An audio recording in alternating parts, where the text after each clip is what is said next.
On the rabbits on Saturn, baby!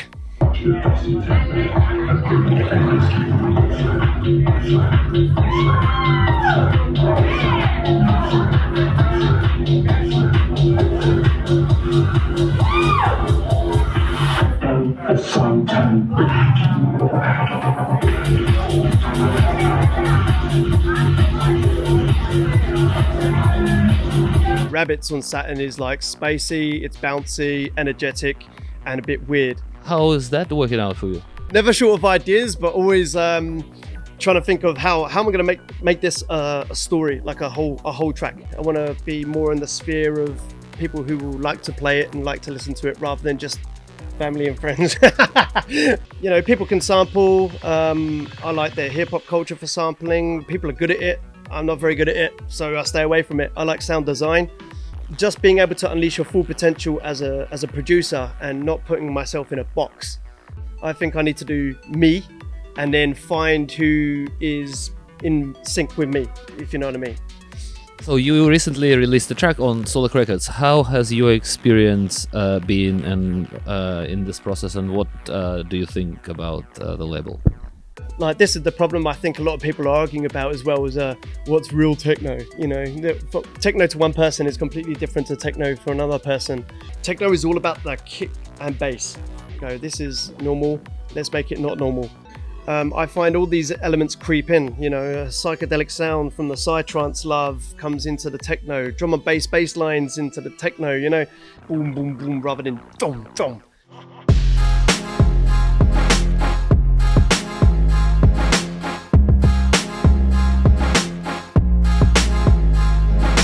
Hello everybody from Brisbane, Australia. Brother, please introduce yourself. On the rabbits on Saturn, baby! I've been curious, so now we get to know what does the name Rabbits on Saturn mean? How did the name come about? What does it mean to you? Well, I had a nickname Toasty for ages, but obviously a bit cheesy for techno. And I wanted something unique, something that describes my sound a bit of a preconceived idea. So Rabbits on Saturn is like spacey, it's bouncy, energetic, and a bit weird. So before you even hear what you're going to hear, you're going to have that idea in your head. Well, it's going to be kind of upbeat and weird and spacey. So it works in my favor, you know. Plus it wasn't taken. That's the other thing, it wasn't taken. Did it get you into trouble any time before? No. And you know the beauty of number one on Google, because there's no other rabbits on Saturn, so I don't have to pay for advertising. Just type it in, rabbits on Saturn, Mixcloud, SoundCloud, Facebook, Insta, everything's there, so it's like slam. Nice. So you are a producer and DJ? Yes, yeah, producing for about maybe 10 years, DJing since I was 16, so I don't know, 20 something years. Yeah, started on the vinyl, went CDs, you know, all the way through every medium. Now my home setup is more, I've got 2 vinyls for when I've really got the itch. And then I've got the digital controller, and I'm playing now some live stuff as well. So like live looping. Yeah, vocal looping over the top of the mix. Cool. How is that working out for you? Pretty good. I got a RC505, a Boss like unit, and I've got a Roland, well, not Roland one, like a replica 303, and I've got a Hydra synth, so I'm linking it all up through this one looping unit. It's usually used by beatboxers and live artists for like setting a background beat and singing over the top, but I'm using it on top of the mix, so we'll have a beat running. I could be queuing up my next track and doing mouth noises and one-shot vocal phrases or little hip-hop verses and looping it over the top of the mix. You gotta be like on it, like paying attention to all the time, right? No time to rest, obviously.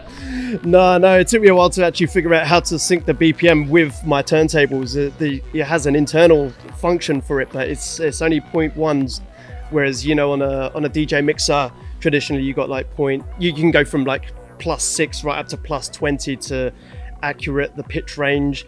With this, I've got to keep it in time a little bit more manually, so I've got to be right on the beat for my one shots, and anything that I'm playing, I've got to be one hand and then swap loop bam, straight in, and all whilst concentrating on the mix.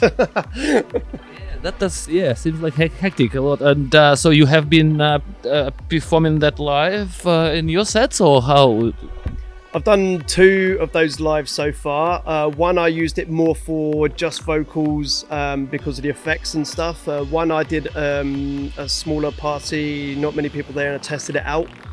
Went home, revisited the setup. Every single internal function I could think of to make it more user-friendly for live. Got a stand so it's in front of me, a little light as well so I can see in the dark, and yeah, now I can actually have fun. New Year's Eve will be the first time I use it properly live. Nice. So what gig is that?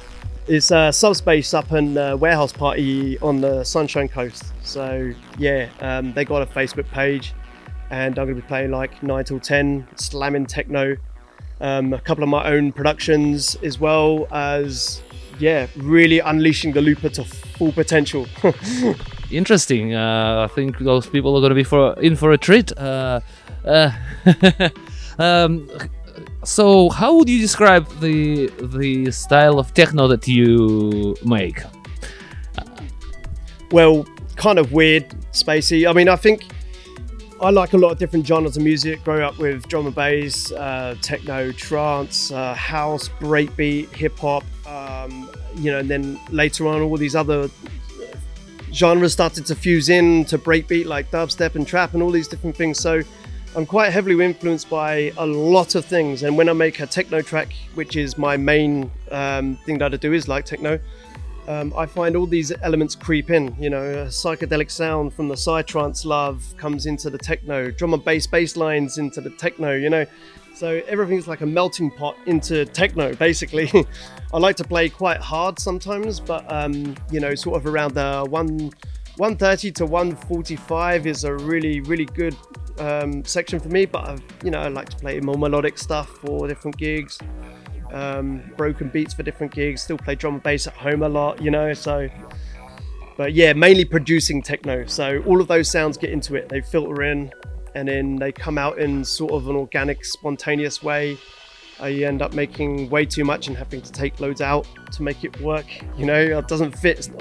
7 tracks in 1 track. Never short of ideas, but always trying to think of how am I going to make this a story, like a whole track, not just a collection of just many crazy sounds.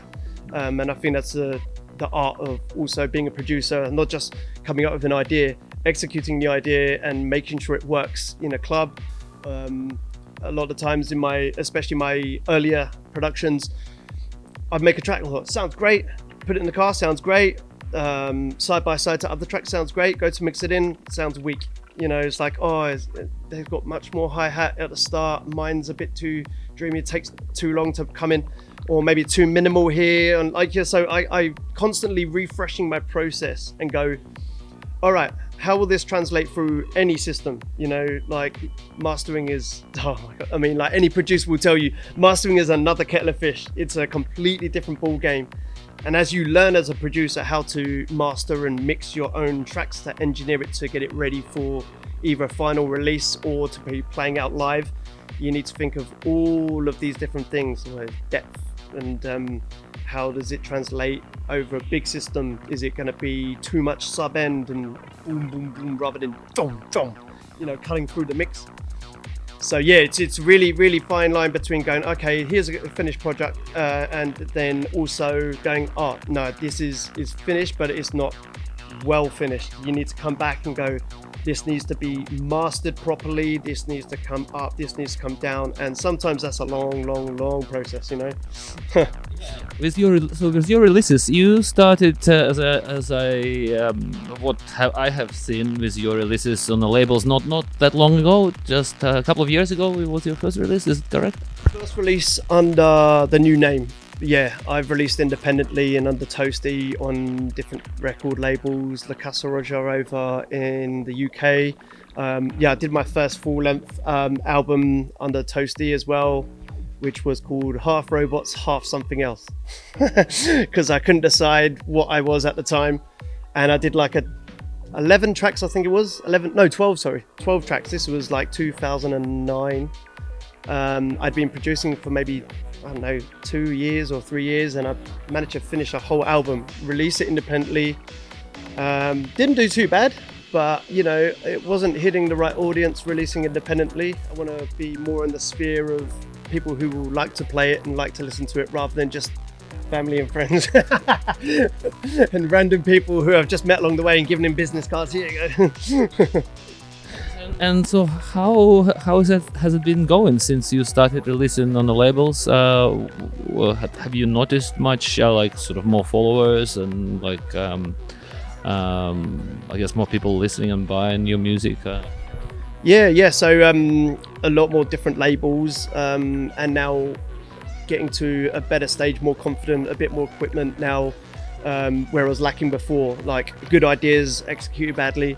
You know, buying better plugins to help with my mixing, and you know, like giving it more saturation and giving it more like compressors that actually work better out of the box than say stock plugins, you know, and just go, oh, that actually adds some tone as well, you know, some color, and it just brings it up that final 5-10%, you know, whereas lacking before. Released now on quite a few labels. I've got Frisson, the Domino Effects, La Casa Roja Records, with you guys for that album. Oh, it's crazy, man. I'm going through all those tracks on this album, and it's just like one after the other, just banger, banger, banger, banger. It's like, yeah, and it fits really nicely in there. I was quite surprised, you know. Thanks for it, by the way. It's an awesome track. It's got some crazy sounds in it, and like you can just when I was on the radio premiering that album, we just the DJ who was playing it, he just looped that little bit at the end, I think, or like it's just you can just keep listening to it and listening on repeat all the time. So well done. Yeah, that was good. I made it relatively fast, I think, in terms of my production process. You know, usually I don't work templates. I don't. I work the old school way, like build it up from the ground up. Everything, kicks, drums, everything. Like I don't sample a lot. You know, people can sample. I like the hip hop culture for sampling. People are good at it. I'm not very good at it, so I stay away from it. I like sound design. You could probably tell by the twisted noises and things. You know, I'll start from a basic patch and build and build and build, or I'll get a patch that sounds quite nice, but subtract from it and go, oh, take that out, pull that down, put this, and you sculpt and mold it to the way you want it, and go, oh, that now sounds the way I was kind of thinking. And on top of that, there were a few sounds in that as well, which, being it called fractured glass, I was like, you know, that kind of shimmery noises and stuff. There was a few in there that I stumbled across in the earlier stages, hence the name. Which, that sounds kind of like a digital broken glass sort of thing. I call it fractured glass, I reckon. So that's how the name came about. But you know, all of the sounds come together really nicely. So I was quite happy. Yeah. I'm also very happy, and a few people have complimented you on that. So with the track names, how do you usually? What's the process for naming the tracks, and when does the name come? Does it come sometimes before the track is ready, sometimes after, or how does it happen? All the time I have a project, I name it something so I can remember what it is, and then usually by the end of the track it's changed to something completely different, and I have to rename it. Really difficult for finding it on my computer again in iTunes libraries and stuff like that, when I'm like, oh, just bounce copy 1, copy 2, and then by the end of the track I go, it doesn't sound like that anymore. Like, scrub the name, call it something different, which makes more sense maybe with the track. And then I'm on Tractor or Serato, or you know, on my USBs, what's that? Oh, this is the new one, of course. So a lot of the time I change the name halfway through a project. There's no method to this madness. It's just madness. At the end, it seems to come out beautifully. So I guess keep doing what you're doing. Can you tell me a little bit about how it all began for you? Your journey into the music world. When did it start, and how? Pretty young, actually. I think when I was in primary school, and at the time, you know, I was an 80s baby and a 90s child. So the 90s was massive for you know, the Euro trance, and I always loved the kind of sound, but I was like, I don't really like the cheesy vocals and all that kind of stuff. But with the oversaturation of music in London at the time where I grew up, we had tape packs. The radio was really big. CDs. I used to collect a lot of vinyl a bit later on, but the beginnings was just like, oh, I like that, I like that, I like that. And then I set on my own journey to find more of that. So I'll be in HMV stores, Virgin stores, and flicking through like the CDs. And I'll take a punt on something sometimes by the way it looks. That looks good, I'll have that. And I get home, it's rubbish. And then 5 years later, I love it, So I ended up with quite a vast collection of music just by randomly guessing and then starting to familiarize myself, I remember one time my mum gave me some money for some new trainers, and I went down and I got the cheapest trainers I could get and spent the rest on music. So in school, your trainers are rubbish. I didn't care. I'm just like, yeah, but you should see the CDs I got, man. So the CDs are up here, and then I started collecting vinyl later, about my 16th birthday. Got some busted up belt drive turntables. And the vinyl collection is been and gone over the years. Is lost, stolen, damaged, left at gigs, borrowed, found. Oh my gosh, you know what it's like with collecting music.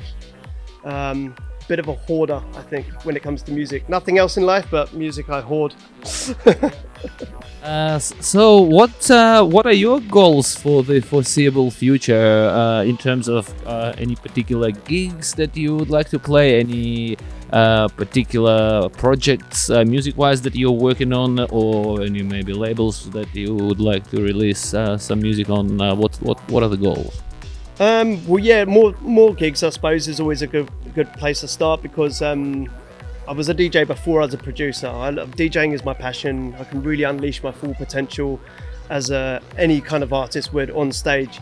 I can play other people's music. I can play my own music, and so that kind of leads to more interest for labels. I think you work hard, you stay up late on the weekends, you come home, have no sleep, and then I've got to be up for work at 4:30 in the morning on Monday. Like it's hard work, but it's good fun, really rewarding. I get to check my own stuff over big systems, and go, oh, like as I'm playing it, people might be dancing, or in my mind I'm going kick up, snare, shave off some 20, in my head it's just like this algebra, like Rain Man or the Matrix or something. I'll get home and I'm going to change that and that, and at the time people were just like, oh, that's a wicked song, but so I love to play gigs. I come alive for my gigs. In terms of releasing music, I really put a no boundaries thing on the last year, and it's worked out quite well in the fact that I thought I was trying to aim for specific labels, and you get a lot of no's, not quite. And there are some labels that I keep sending to, and it might be like, probably not for them, but get some feedback from the people I respect at the label, and hold it back and make it better, and then send it to maybe someone else or something who might suit it more. I don't know, but just being able to unleash your full potential as a producer and not putting myself in a box, and then when it's finished, go, okay, that might actually suit them rather than them. So rather than aiming for something and trying to keep on track and directing it, especially for that works for some people but not for me. I think I need to do me and then find who is in sync with me, if you know what I mean. So yeah, more of that, I think, more expanding my horizons, more expanding my creative process, throwing it out to different people, and I literally send one track to a label at one time. I'm not the sort of person who send out 100 demos, and if you might get 98 no's but 2 yeses, then you have a problem. Yes. And lots of producers, I think more is more, but it's not. It's less is more. Just calm down, make it as good as you can, and then send it to someone. Once you get a confirmation, if you're after 3 weeks and no response, fine, now you can send it to someone else. Maybe they're not interested, or they got too many demos, and yeah. So more of that this year, I think. Fair enough. Which musicians have inspired you along the way in your journey, and which are your current favorite producers, let's say, in techno? in the more electronic world, I mean, people like Infected Mushroom, obviously king of sound designs, you know, like, and that's where I like to get my audio to breathe as well. I like to start and go, this is normal, let's make it not normal. I really aspire to push a sound that no one's heard before, you know. I go through the Beatport Top 100. Yeah, it's a nice tune. Might play it, not play. But 100 tunes that could sound the same. You know, well, as I said, but I touched on the sampling earlier on. A lot of people were revisiting the old school, the 90s, and it's all very, very samey. And I'm like, I want people to be able to not just download a sample pack, put it together like a jigsaw puzzle, and go, here's my track. I like that people can really push the sound and go, have you heard this before? I bet you haven't, because it's my voice pitched down, cut up and made into a synth. Well, now that you mentioned it, with your tracks Fractured Glass, one of my friends, I think he's like one of the best DJs in the world. I'm very subjective probably, but he's very, very good. And he was saying to me the other night, he said, I'm going to play this at like 140 even above, because it's gonna sound just as good. Some tracks do not sound good when they play it fast, but he said this one should play. So he's gonna be playing your track for sure. I'm keen to hear it in his set. Yeah, I want to hear that 140 as well.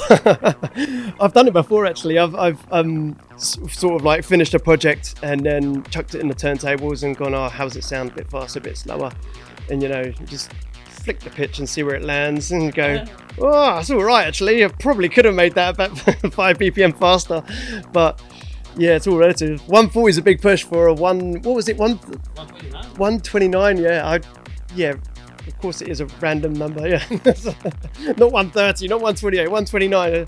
There you go. That's just how stupid my brain is.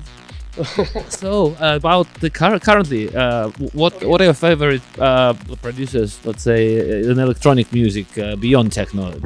Oh right, well for hip hop we got Chester P over in London. I like Rodney P and Skits. So these guys are like sort of grime hip hop UK underground artists. I still listen to a lot of drum and bass. So people like AMC, up and coming, really, really good bass lines. You know, slightly different to what you might hear normally. For like band stuff, I still listen to like old Arctic Monkeys. You know, I find inspiration in a lot of different things. You know, Mark E.G., Chris Liebling is my techno go-to sometimes for reference tracks. You know, something with a nice solid kick drum, and just like techno is all about the kick and bass. You know, if I'm not even getting close to this, then I need to go back to the drawing board, because this is the standard. You know. And it sounds fantastic when it's loud. I mean, there's so many to mention, you know, like there'll be people who I've listened to for years and haven't heard of much lately. Then there'll be people I've only just discovered recently. There's organic stuff like Bonobo. You know, there'll be people, like I have these moods, do you know what I mean? Like, so I go, oh, I'm in a bit of a weird mood. And you go to someone like Pearson Sound and Ben UFO. Oh, it's like broken beat, and for 2 hours it's no house and no techno, nothing. It's just, and it inspires you to get into techno, to go, it shouldn't just be doing 4x4 kicked bass, kick bass. You know, like I need to make this more organic.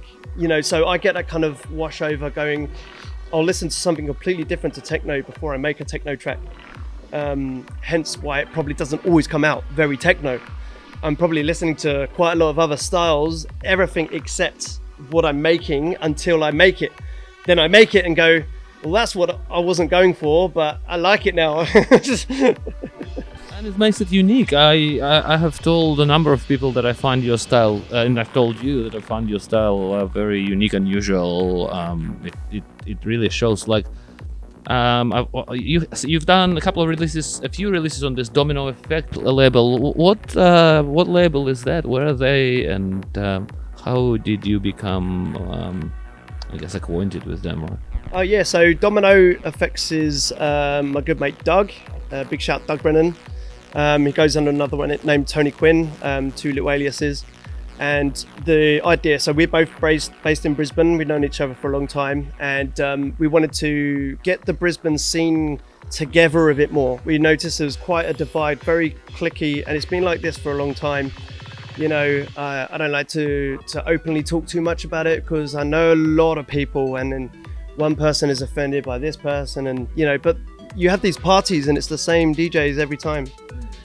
We wanted to be more inclusive, I think, but we wanted to see natural homegrown talent in Brisbane, and start to do little things on a small scale, bring in lots of really quality producers, and just throw parties every once in a while. So he's done really well, set it up within the last couple of years and got some traction. We're now looking for like more of a promo team, I suppose you could say, to help build the brand a bit more and just not be cliquey, but like be open-minded about where we live, the city we live. We have a good city, but we've had a lot of venue closures. There's been some struggles, especially what we're saying with the COVID thing. But even before that, I think it was struggling quite a lot. You got clubs that enforce dress codes, and then we had 1 a.m. lockouts, and then 3 a.m. finish times, and it's difficult. I come from London. Like I used to play after parties that started at 5, 6, 7 a.m. and I played till close. So you can imagine, the sort of state people are in by then. But it's 10 till 7. You get to a venue, you stay there all night, you get the first train home. Over here, you've got better weather. Not the last couple of days, but better weather, and people like to go from venue to venue. It's a very transient dance floor. Sometimes it's full, and then all of a sudden 3, 4, 5 big groups leave at one time to go to another venue. I'm not used to it like that, but I think if you're building a scene organically and you've got people who love the music, want to be in the same spot at every time, they're going to network between each other, they're going to collaborate, and we've already seen some absolutely amazing potential coming through. And from the early stages to now, it's starting to a bit more of a following, which is great. And further down the line, I suppose, working with other promotions. This is another thing from London. We have maybe bigger venues than Brisbane. There's a lot more people, but you would sometimes have like a really big venue and 3 or 4 arenas, and there might be like Frantic, Slinky, and it'll be like Frantic versus Slinky. Then they know each other, they're in different cities, different promotions, they travel around, do Ibiza and whatever, but there was no like bad blood. It's, you're not stepping on my turf. It's let's work together, pull in more people, and more people will discover both of our music.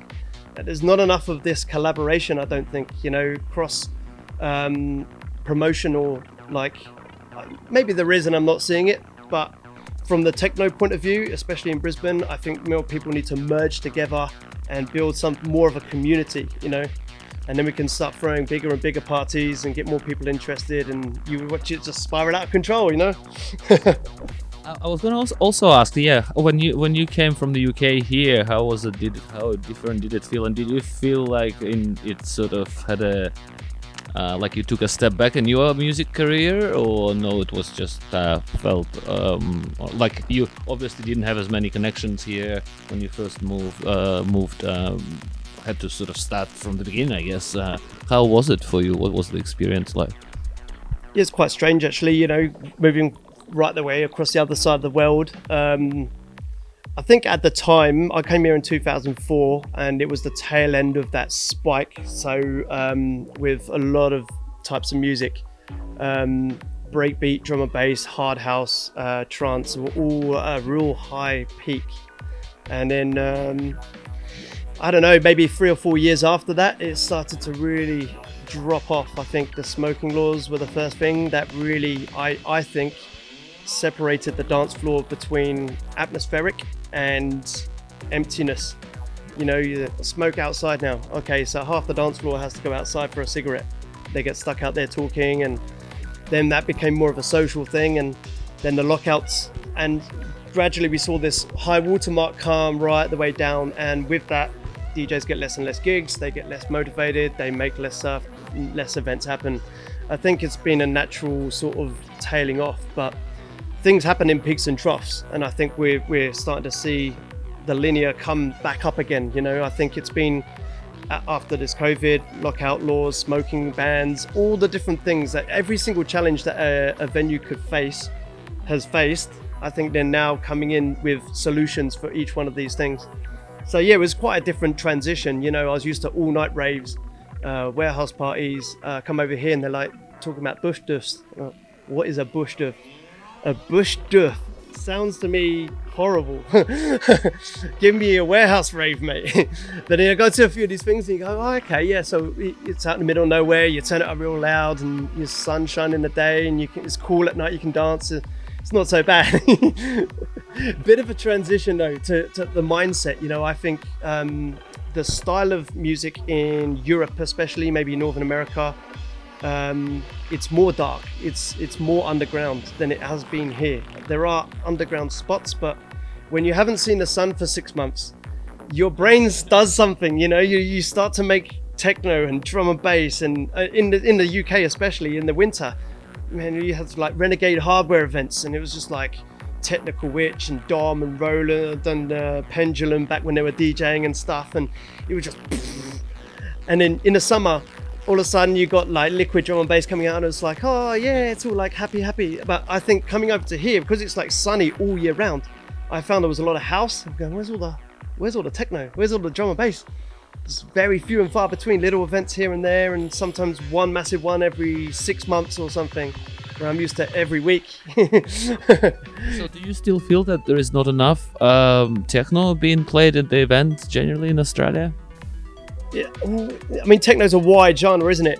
Like, this is the problem I think a lot of people are arguing about as well, is what's real techno? You know, techno to one person is completely different to techno for another person. You know, there's minimal techno, there's tech house, but it's like darker and slightly almost techno. You know, then you've got like sort of groove techno, main room stuff that a lot of people are playing now. Like Adam Bayer's sort of label is really, drum code has really pushed it up that elevation to go, this is a good platform to be techno.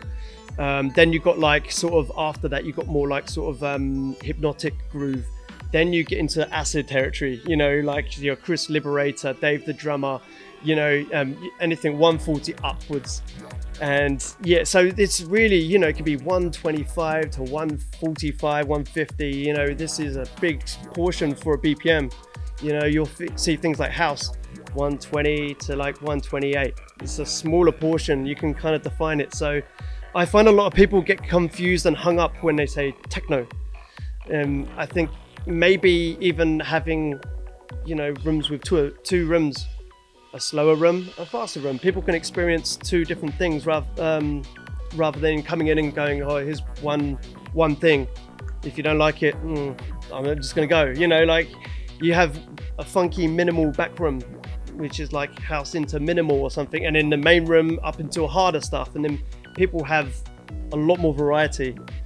But to do this, we need the venues, we need the people. You can't just chuck on two rooms. How is Brisbane in terms of venues? Difficulty, not enough venues? I think we need some more underground venues. A lot of the ones that we see around the place, you know, they're catering for the mass market. And I can see why. If you go into the valley or you go into the city, there's people there. There's a lot of groups of people. There's lots of functions, work functions. There's after work drinks. There's hens parties. It's a difficult place to cater to. You know, the parties that we have had here at different venues, they've been pretty good. You know, like I find every now and then you'll get something like, oh, I haven't been to that venue. You go there, oh, that's actually quite cool in here. You know. But mainly the time they do heavy metal or something, and then for one night they've done psytrance, you know, or I think we need to step away from the flashy selfie stick kind of culture, you know, and get back into a dark, sweaty room. That's where techno belongs, you know, that's where it comes alive, you know, it's got to be loud and it's got to be dark and it's sweaty. Fair enough. What's next for you in terms of anything coming up soon? Gig wise or anything wise? Yeah. All right. Yeah. So release early year for Frisson. It's the VA release, which is like a compilation of a lot of different artists, and it's a very organic, natural time transporting moment, compilation of. So basically all these artists, and it's going to be very, very organic and very nature-esque. And so I've got a track written for that and ready to go. 3 or 4 more in the pipeline, a remix for my friend. And from then I think it's just basically starting again from the new year fresh and going, okay, right, got a few gigs here and there. I can't remember what, they're all written. New Year's Eve, of course, and then possibly Domino. I'm on standby for that one in early January. Then there's a few things in February, March. February there's Lab Leap Beats. So I'll be down there doing a back-to-back 3 hours with my mate RJ Banks. And we're going to go from melodic stuff right through to some groove techno. So that'll be good. A good 3 hours solid back-to-back, 2 tracks each, no messing around sort of thing. So there's a few little things popping up here and there. It's one of those ones I have to get the diary out and go, oh, what's that? Oh yeah, that. Yeah. But yeah, I've sort of finished all the projects for this year. So it's a new year. I can start fresh. I can start with a new project. I might try and attempt a new EP, something completely different, maybe, breakbeat techno or something that's maybe science inspired. I don't know yet, but we'll see how the new year goes first. And usually when I go to these big events, I come home and instead of sleeping, I'm like, I've got to get some ideas down. And then I revisit it 2 days later and go, oh, that's rubbish, and then make it better. So yeah, it should be good. It should be good. Are there any particular artists that you would like to collaborate in this coming year? I mean, there's loads around. I mean, Jody Six is definitely one. Jody Six is, Brisbane's what I would call head honcho at this point. He is causing waves in the scene. Like, he's been on major labels all around the world. Fantastic producer. So yeah, I mean, if you don't know him already, get to know it. Like Jody Six, he's been around for a long time, but everything he touches is gold. I reckon me and him would tear up a storm. He's got more of a level-headed approach. I've got crazy ideas. I think together we can make something pretty half decent. Yeah.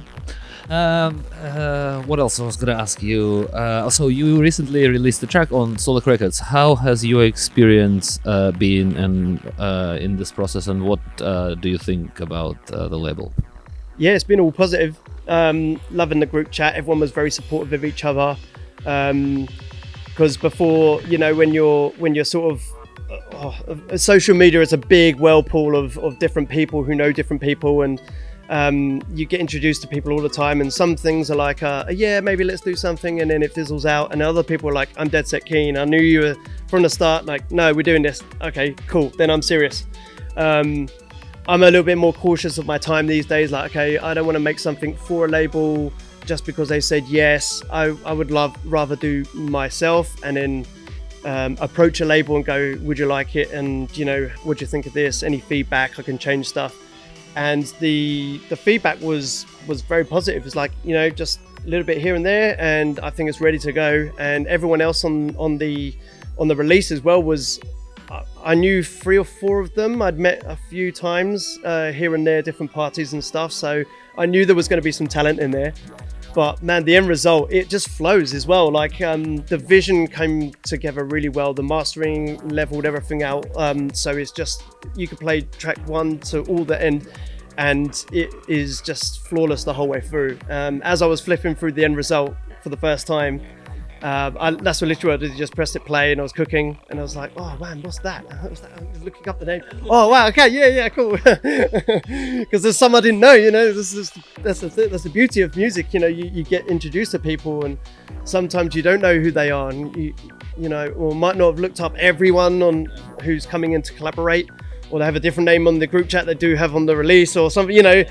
So I was really excited to be a part of it, and I finish stuff. I like to get stuff done as early on in the process as I can, so I can get feedback from a label owner. Say, okay, we like this idea, we like that idea, but this isn't going to work. That's fine. I'll take it out. Like, you don't like it, I want you to be happy as well. And I've allowed room for time to not rush at the end. I find when I rush, that's when your results go down. But everything on that release has just been absolutely 100% pucker. Thank you. Yeah, awesome to have you be involved and part of it. Anything else that you would like to add to this interview, to our discussion? No, I mean, just like peace, love, respect. You know, look out for each other. It's one of those times of life. I think a lot of people are struggling. I think a lot of people have sort of like fallen by the wayside. A lot of people have got disillusioned with the scene. You know, not just locally. I think there's things that happen. You know, money is really tight these days. There's a bit of a crisis going on throughout the entire world, and not many people are able to enjoy themselves as much as they maybe used to. And I think my advice to people is just like to be able to support each other through your journey. You see some of your mates are struggling, or you know, you see someone on Facebook who posts out like they're not doing very well, then lift them up, encourage them. We need to build together outside of music. We need to be kind to each other and just get back into that zone where we can actually go, all right, the pressure is off. Like, we don't need to have this high stress all the time. We can relax, enjoy ourselves, listen to a decent album on Solid Records, and you know, and just dissipate for a second. Music is about transformation. It's about escapism. It's about emotions. And I think if we can help translate that through to an audience and they can connect with it, and for just a second they can rest and go, okay, it's okay, then you know, this is good. If you are struggling, reach out, you know. But apart from that, onwards and upwards into the future. Let's kick some butt. Yeah, thanks very much. Listen to more music, share music, spread the love, and thank you for listening and watching this interview, and stay tuned. All the best. Rabbits on Saturn from Brisbane. Cheers. Thank you.